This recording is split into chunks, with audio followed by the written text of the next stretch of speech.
চলো আজকে শেয়ার করি গোপালের নন্দোৎসব আমরা কীভাবে পালন করলাম। 17ই আগস্ট রবিবার ছিল নন্দোৎসব। প্রতিদিনের মতো সেদিনও গোপালকে ঘুম থেকে আদর করে উঠিয়ে মিশ্রি বাটার বিস্কুট ভোগে দিয়েছিলাম। এরপর 12টার মধ্যে অভিষেক করিয়ে আমার মেয়ের দেওয়া জামা টোপর পরিয়ে দিয়েছিলাম। প্রত্যেক বছরই আমি প্রথম দিন আমার পছন্দের জামা পরাই আর পরের দিন মেয়ের দেওয়া জামা পরাই। জন্মাষ্টমীতে আমরা চালের ভোগ দিই না, নন্দোৎসবে চালের ভোগ দিই। সকাল সকাল স্নান সেরে 6-7 রকমের সবজি কেটে নিয়েছি, 5 রকম ভাজা করে নিয়েছিলাম আর 5 মিশালি তরকারি। গোবিন্দভোগ চালের খিচুড়ি, ফ্রাইড রাইস, গোবিন্দভোগ চালের পায়েস, পনিরের তরকারি, আলু টমেটো দিয়ে টমেটোর চাটনি। আমার এক বন্ধু এসেছিল আর আমি মিলে ভোগের সব আয়োজন করেছিলাম। গপুকে প্রত্যেক বছর আমি আর মেয়ে দুজনেই উপহার দিই। মেয়ে দিয়েছিল মুকুট, খুব সুন্দর। প্রত্যেক বছরই দিই। আমি আর মেয়ে 5 বছর ধরে কিছু না কিছু গপুকে দিয়ে থাকি। আর আমি দিয়েছিলাম এবার কাঁসার থালা আর 4টে বাটি। গ্লাস ছিল তাই আর গ্লাস কিনিনি।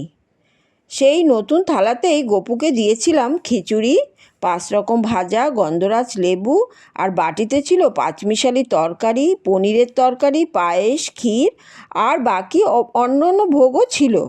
আর অন্ন বাসনও দিয়েছিলাম। ভোগ দিয়ে ভোগ আরতি করে কৃষ্ণের অষ্টতর নাম পড়ে নিয়েছিলাম।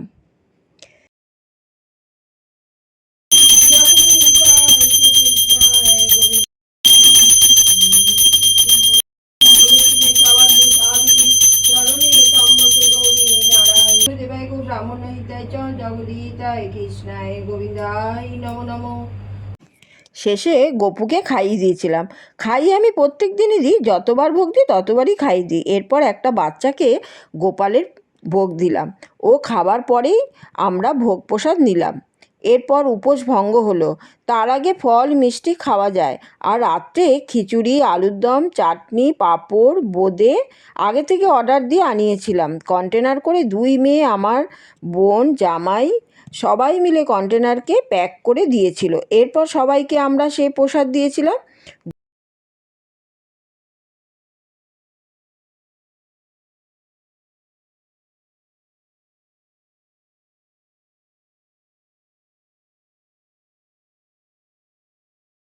গপু গিফট হিসেবে অনেক ক্যাডবেরি ফুটি পেয়েছিল, সেগুলো বাচ্চাদের দিয়েছিলাম। জামাও অনেক পেয়েছিল। আমার এক বন্ধু রাধাকৃষ্ণের ছবি দিয়েছিল, আমি তো ভীষণ খুশি হয়েছিলাম রাধাকৃষ্ণের গিফট পেয়ে। অনেক মিষ্টি এনেছিল, অনেকে আবার টাকাও দিয়েছিল। গপু সোনা যেই বাড়িতে থাকে সেই বাড়িটা কিন্তু তার নিজের বাড়ি হয়ে যায়। সেই বাড়ির কোনো নেগেটিভ বাস্তুদোষ থাকে না। ও তো চাইবেই না ওর বাড়িতে কোনো কিছু খারাপ হোক, এমনকি সেই বাড়ির মানুষদেরকেও বিপদমুক্ত করে।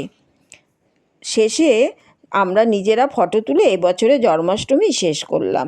তোমাদের কেমন লাগলো বলো ভিডিওটা কমেন্টস করে, আর ভালো লাগলে সাবস্ক্রাইব লাইক করে দিও।